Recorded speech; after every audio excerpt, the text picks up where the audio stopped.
Oh Jesus.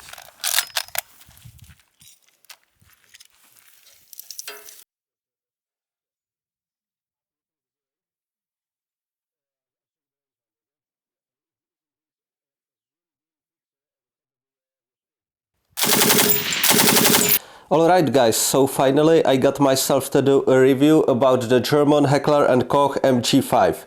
Specifically the variants delivered to us were MG5 A2s, so I didn't see any other variant than that. The total number delivered is 350 pieces.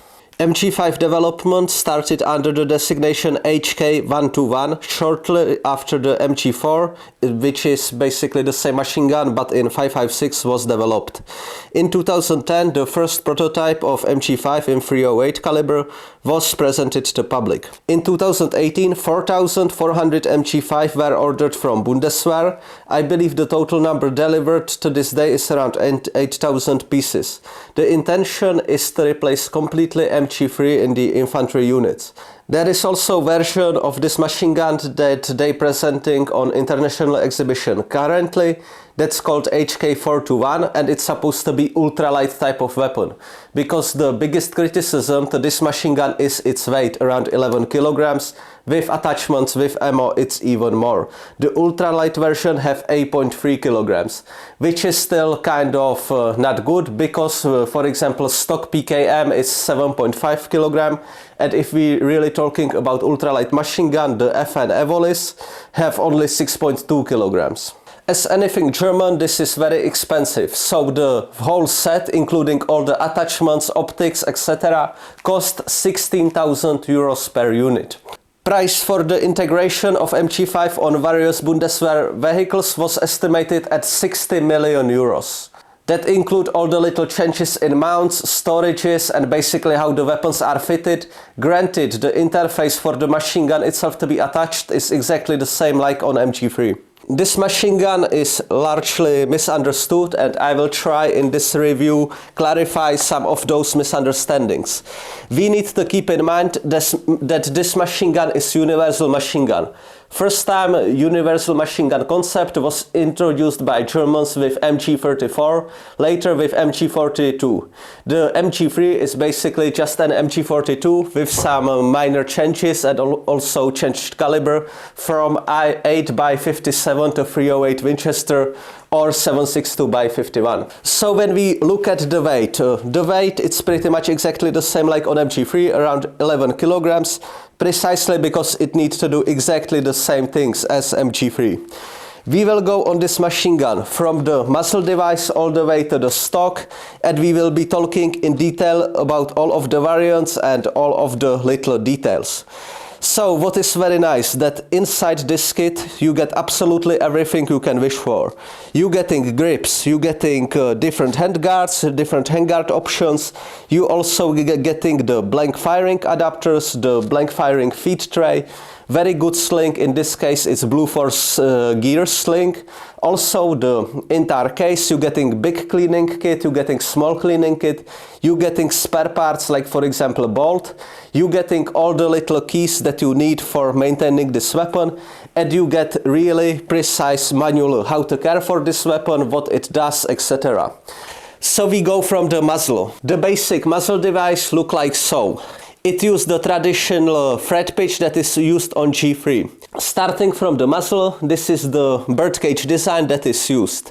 In the set you get around 15 of those rubber covers for the muzzle, so you don't need to use any tape when you're moving to the objective.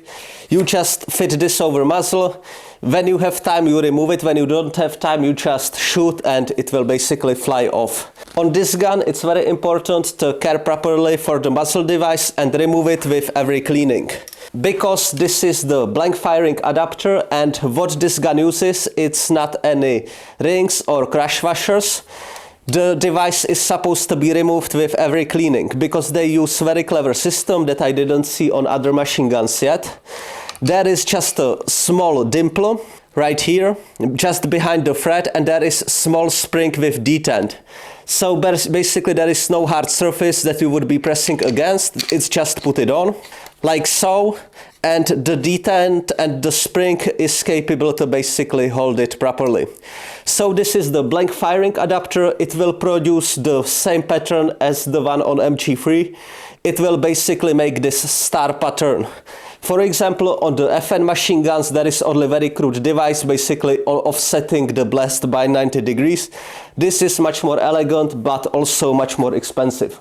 Here on the gun that we have on the tripod, you can see the suppressor. This is something that HK does not deliver in this set.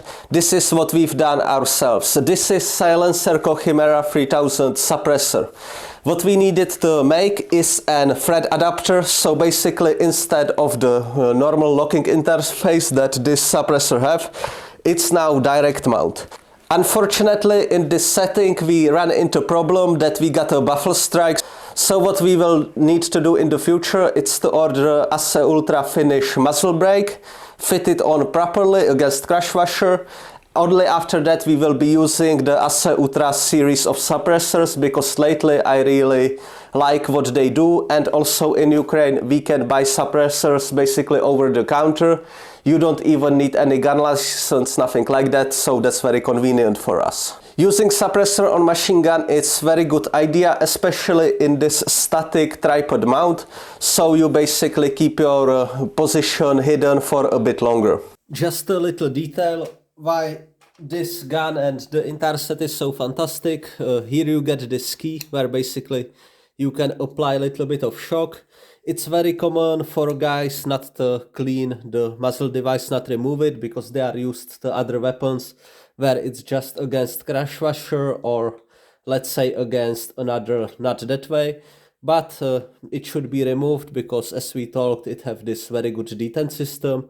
So you have even arrows on the wrench in which direction to break through. So you just fit it on like so.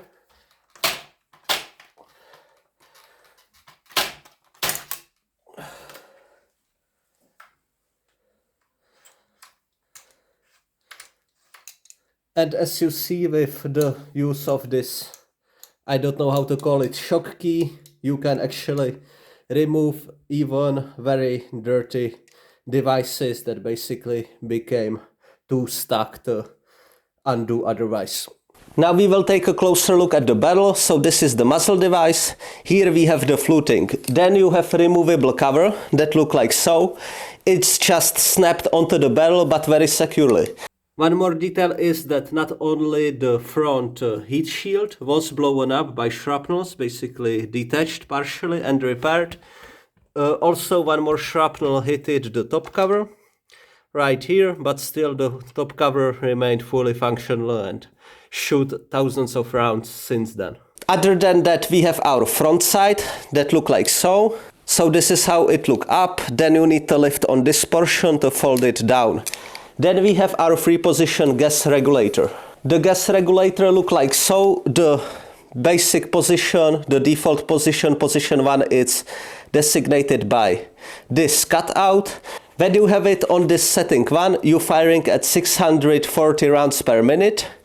When you put it in the middle position, you're firing at 720, and the third position is 800 rounds per minute.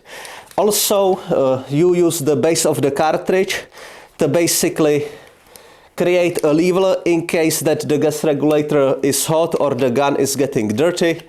Also, of course, by opening up the gas port, you also can get the gun running again in case that it's very dirty. Going further back, we have the locking lugs, of course. Here we have the section that secures the barrel inside the weapon, and also the foldable carry handle. So guys, for the sake of HK, I didn't want to mention it, but this is something that every single gunner on MG5 complained to me about. But when I got message from guy from Bundeswehr that using MG5, and he had exactly the same problem. So the core of the problem is the location and shape of the barrel change lever right here. And the fact that once you unfold the carry handle, the changing lever can be actually very easily pressed thanks to its location. Just for HK engineers, the carry handle, it's called carry handle. It's not called barrel exchange handle. So of course people tend to carry it. Now I will just reenact how it can actually happen and how it look, that the barrel basically detach itself. For that you need to use a little bit of your imagination, because the machine gunners will have on their hips usually pouch with spare belt. They extend pretty much very far out of the silhouette of the body, right? Then you have the backpack, all the other stuff. Also, when you basically throwing the machine gun on the bed of a pickup truck, you also lifting it just by the handle. So you can imagine that you walk, then you basically at some point do this, just touch the lever somewhere on your gear, and instead of having machine gun in your hand, you only continuing with barrel in your hand. So this is actually a very big disadvantage, I would say. After that we have our bipod. The use of the bipod is exactly the same like on MG3. So now we will take a look at the charging handle. The charging handle, it's yet again kind of same like on the MG3. So here is the surface to lock out the handle, and it also have this traditional T-shape. So what you do is that by pressure back you unlock and can charge the weapon.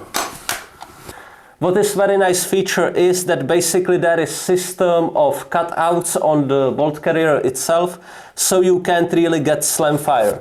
In open bolt designs there is this little gap where it will already strip the round, but it still didn't reach the sear to catch the bolt. This gun have feature where it just can't happen.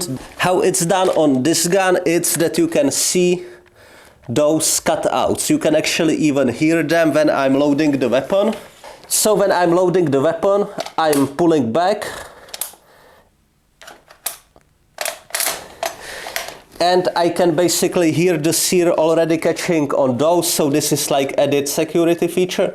It might seem a little bit funny, but in many of the open bolt designs, doesn't really matter if submachine guns or machine guns, there were many accidents and actually many dead people, where people just try to rack the gun partially for whatever reason, then release the handle and the bolt fly forward, strip the round and basically chamber and fire the round as well.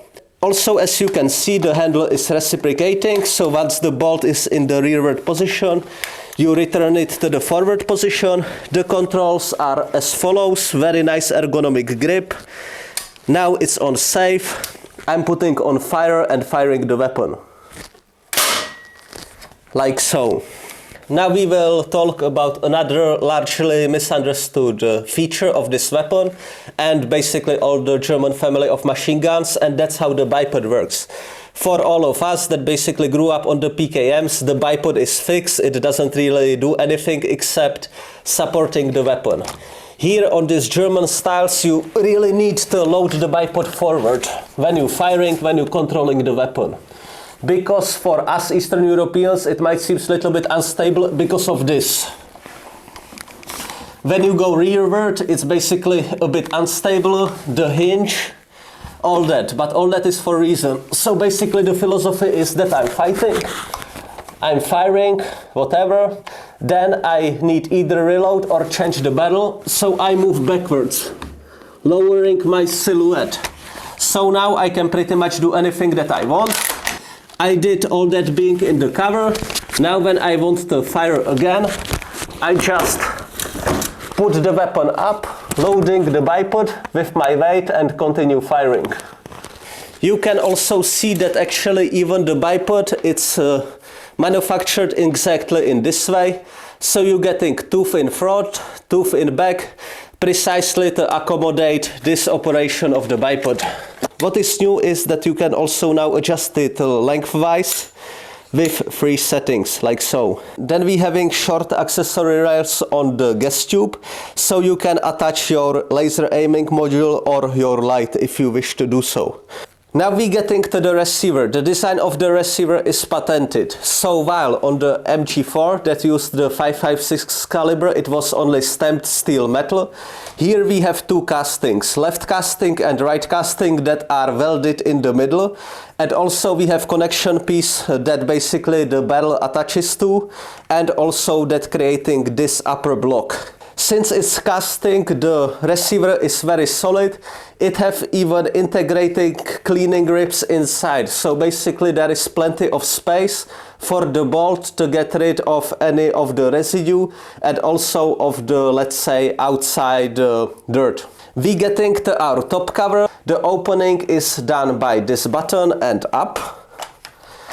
The design of the feeding levels, it's pretty much the standard like on MG42, M60 machine gun, Minimis, FN Max. It's pretty much exactly the same system on all of them. What is very nice addition, it's the protruding section that basically keep the belt in. So when you do the reload, you don't need to secure the belt anymore with your hand because it just stay like so on the feeding tray. You can close the top cover and continue the firing. The position of the rear sight, it's exactly the same like on MG42. What is also nice that we getting this loaded indicator because it raises up, so in the night you just sweep with your hand that the belt is in, and in a day there is even red line. The optic dedicated for this weapon is the Hensoldt Z04 by 30mm fixed magnification optic. It uses AA battery for the illumination, but the entire reticle does not illuminate, only the center dot, and the center dot is actually daylight bright, so that's very good. It's very solid optic on a quick mount. The quick mount is very good, because what we do and what I would suggest to anybody using it in today's day and age is to change for thermal optics in the night. So you just lift on a lever, undo it, remove it, and you can use the nighttime optic. What is very interesting feature that might seem funny to some is that it also have anti-aircraft sight. In the manual it's actually written very nicely how to use it properly for what targets, jet planes or drones, whatever. The sight look like so. The sight can fit only on dedicated section here in front. It have the cutouts done exactly to fit only this one spot. So you fit it on like so. There is also entire series of mounts for MG3s slash MG5s by now in Bundeswehr that are dedicated for anti-aircraft use, so you can also use weapon in this role. When you want to fold the anti-aircraft sight back, you just do like so, and what you might do is just even fit the daytime optic back while you're not using this one. So the receiver, it's really beefy, really solid, but also this is exactly the section where majority of the weight comes from. So we will take a little bit later look at the trigger group. The trigger group is plastic, it have just safe and full auto settings.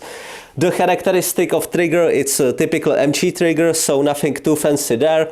You of course getting your sling attachment points. So here we have the folding stock mechanism. To unfold the stock, you press on this button. Also what we have is adjustable cheek piece that have only one position, meaning stowed. Then you press on those two buttons and you get cheek riser. The extension of the stock, it's done by this lever, like so. When we put it on this middle position, like so, the folded stock will actually attach to this hook only in this one position. So when we unfold the stock by pressing this aluminum button, we can now fold it fully and it stays so like this for paratroopers or for storage. To unfold the stock, you just press on it and it extends. Now we can talk how to feed the weapon. In most of the cases what our machine gunners do is just use free belt, but you can use also 120 round Bundeswehr cases. In regards to attaching trommel magazines or the ammo boxes, this is how the linked ammunition is delivered for Bundeswehr. Basically here is folded link, and also there is slidable roof on top. You just pull it slightly aside and then you have those two attachment points. The front lock go in here, the second lock locks in here, basically like so, rock in style. And yes, then you basically can move around with the weapon and have the link securely here. To remove it, just like so, and put a new one. The same go for the 50 round trouble magazines for MG3, you can attach those as well. For the use with the MG5 hanger pouch that is supplied in 2 pieces per gun, you actually need one more additional piece attached. The additional piece look like so. And since this weapon eject from the bottom, so here goes the pouch into this slot. So this is how the hanger pouches for MG5 look. They have this attachment system, pretty much same like on, for example, FN Minimi. Then also we have our local aftermarket solutions. What is good that on MG5 you don't need the additional bracket. You just put it on with the help of the normal MG3 interface. Here is where the entire section attaches, like so. This is how the piece looks. To attach the piece, you need to be careful for the ejection port cover. You put it like so, and that's it. The gun ejects from the bottom, so that's where you can see those marks over here from the brass, and the link ejects here. So this is the normal setup, but yes, for the use of the MG5 hanger pouch you actually need one more additional piece that is supplied to each gun.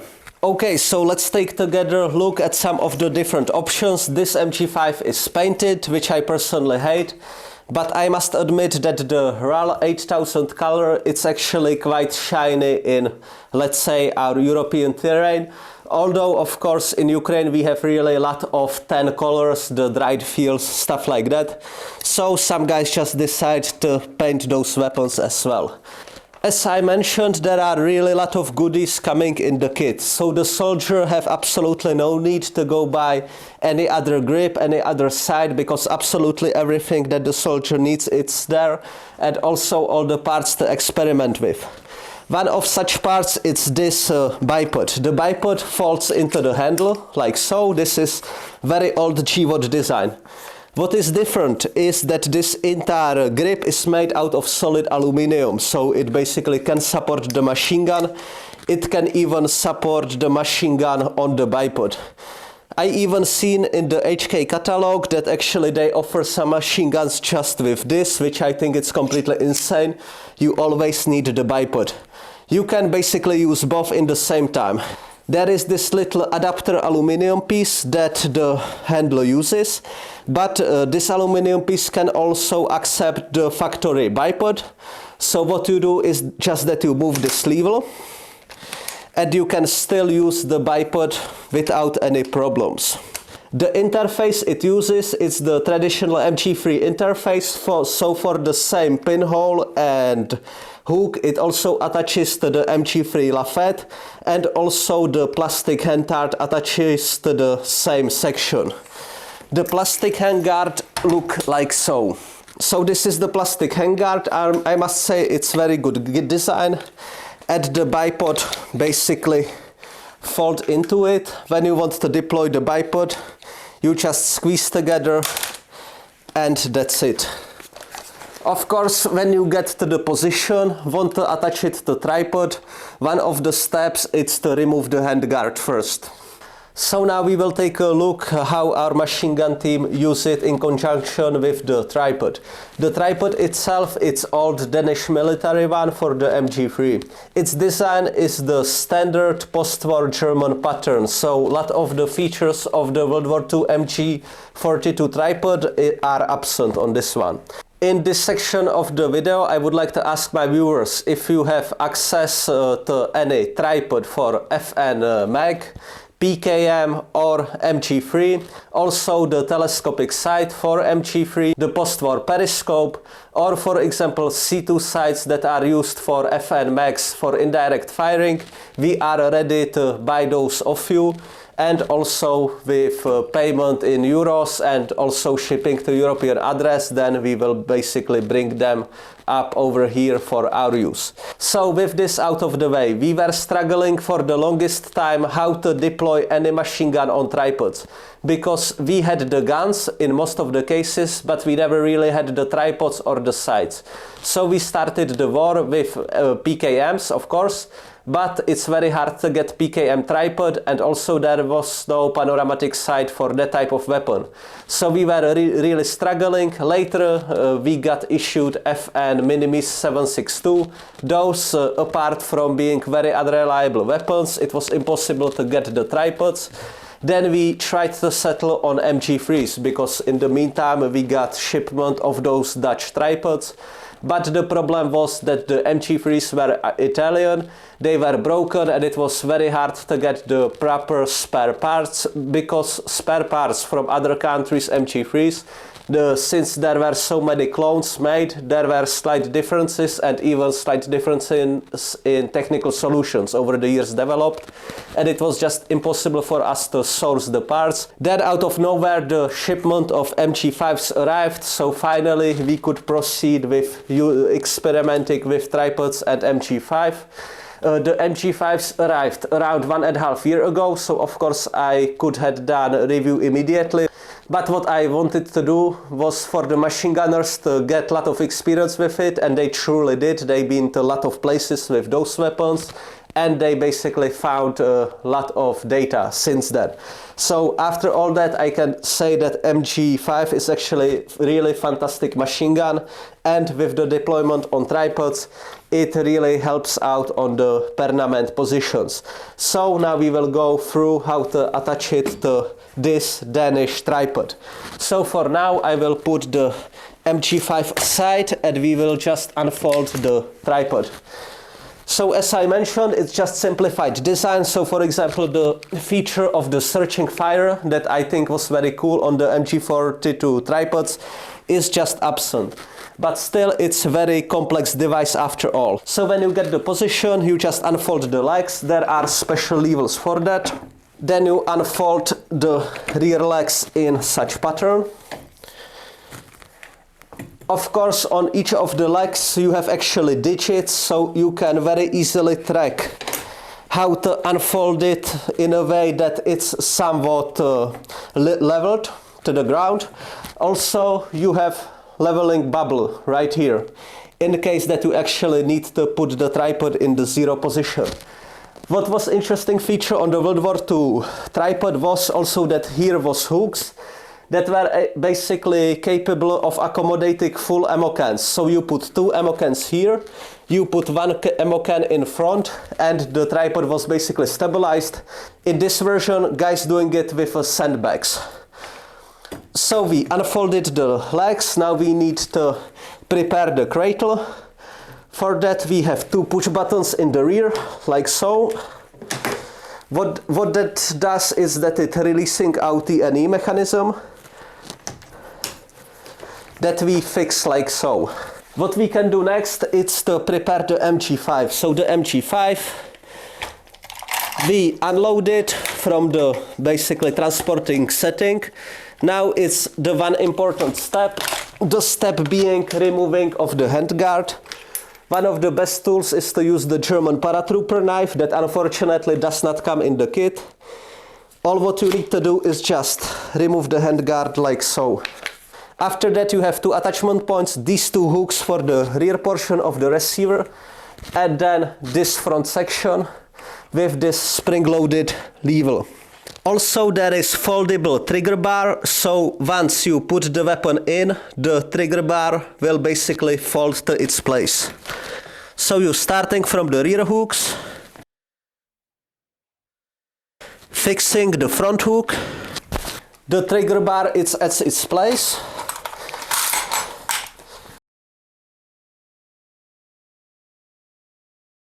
Now what is good to do is to unfold our trigger bar that look like so. So here is a push button and you can basically use it in 4 positions. In most of the cases it's like so. So now we will just test fire the weapon. Safety off. We are charged. Yes, and we will test fire. Like so. So like this, you firing the weapon. You might also put the lever down like so. What we have here is our traverse, so there is lever behind to basically free up the traverse, like so. There are also traverse limiters, so we can basically mark the sector that we want to cover, like so.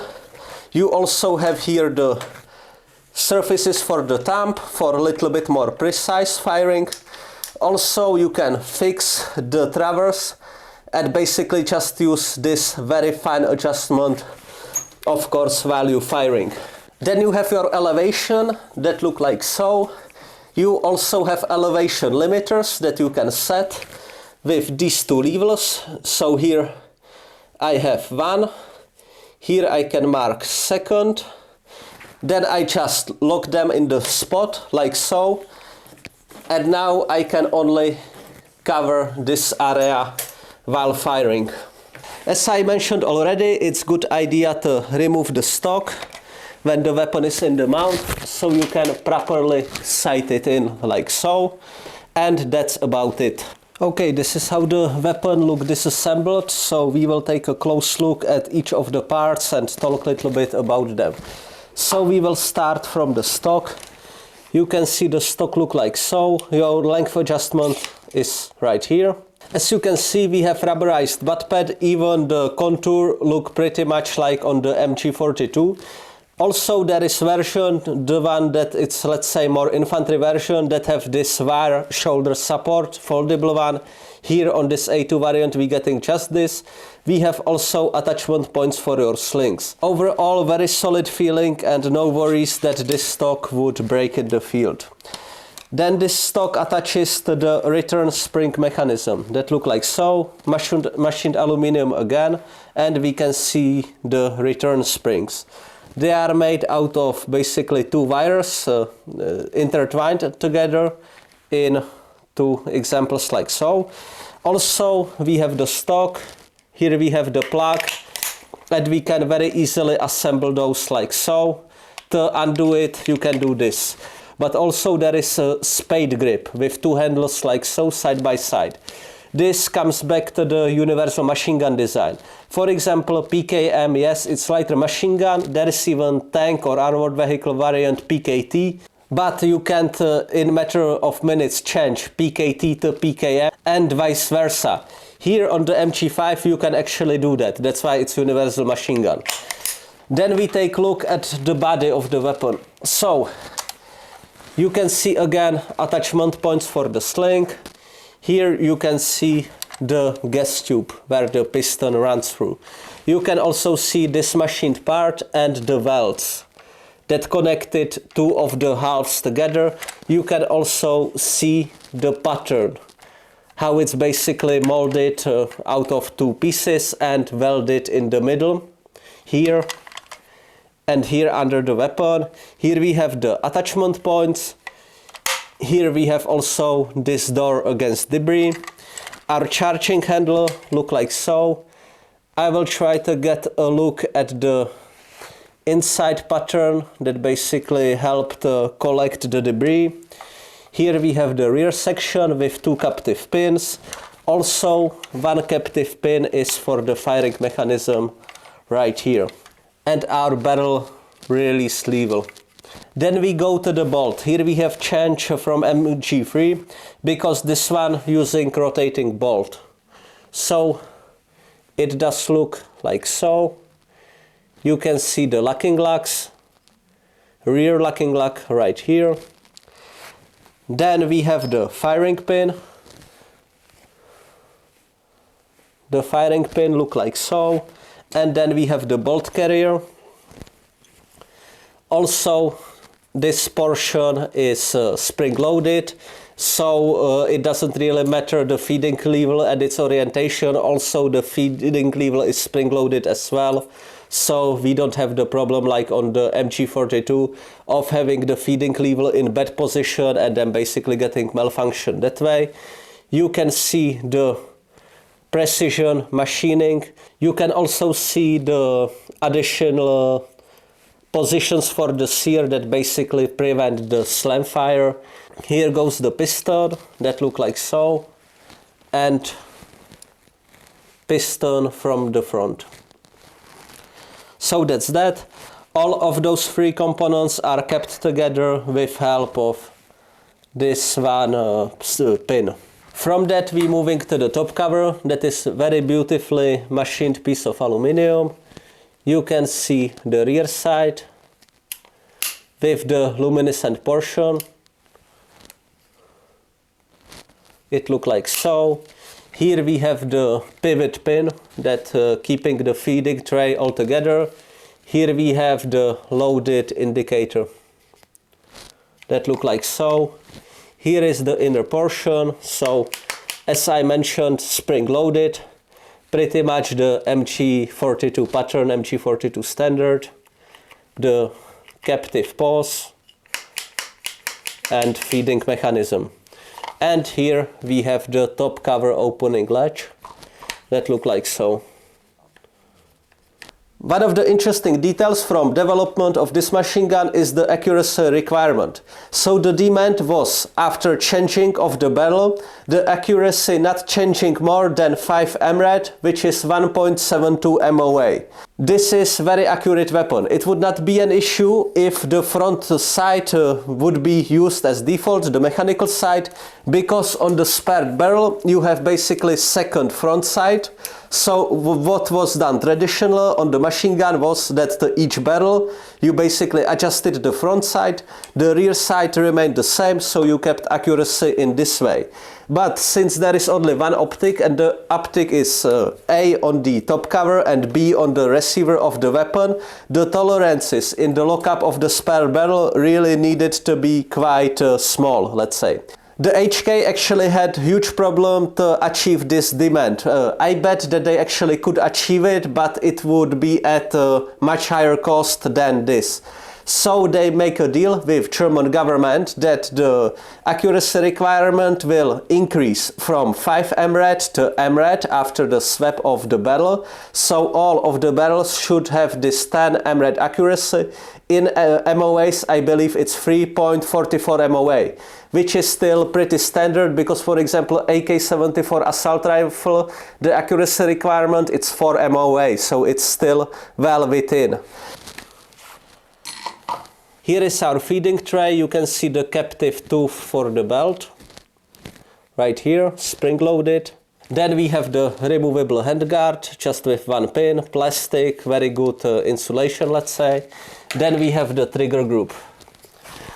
The trigger group look like so. It's polymer, but all of the important surfaces are metal. So we're getting metal locking piece in back. The action of the trigger, it's actually very good. It's ambidextrous. Here you can see the mechanism. Also the front point is secured by this metal shelf. And overall very good volume and very good ergonomy. So what do I think about the MG5 after all, based mainly on the experience of our machine gunners, because it's quite a few years since I was a machine gunner, so a lot of the first-hand experience coming out of the team members that operating those in the field during the dynamic actions and also on the positions. So it succeeded perfectly in what it's supposed to be, universal machine gun. For any bigger commercial success, I don't really see it coming. There are like 4 more nations that adopted those only for special forces for some reason. When you look into the list, those are traditional HK customers, like for example Spain bought those in very small numbers. Also Albania for their special forces. Here we're running into the limit of the weight. You, as I mentioned, can get FN Evolis that basically weighs half. It's not that the soldiers would be carrying less weight. The soldier always carry as much as he can and as much as he's comfortable with. You will just be carrying less ammo, and that's a kind of an issue. Those machine guns works absolutely flawlessly, amazingly. It's very rare to get any malfunction, which is something that I absolutely cannot say about FN Minimis 7.62 because we had huge problems with big number of those machine guns. So yes, very nice design, flawlessly running guns, heavy and expensive. That's the overall conclusion. Anyway, I'm very glad that I had the opportunity of watching these weapons when those firstly arrived. I thought that that it's a joke, that it's not possible, such expensive complex weapons in the full sets arriving to us. So I'm very grateful for this opportunity. So guys, thank you very much for watching. If you wish to support us, you can use the PayPal link down below or become YouTube member for extra videos. So thank you very much guys for watching, and see you in the next video.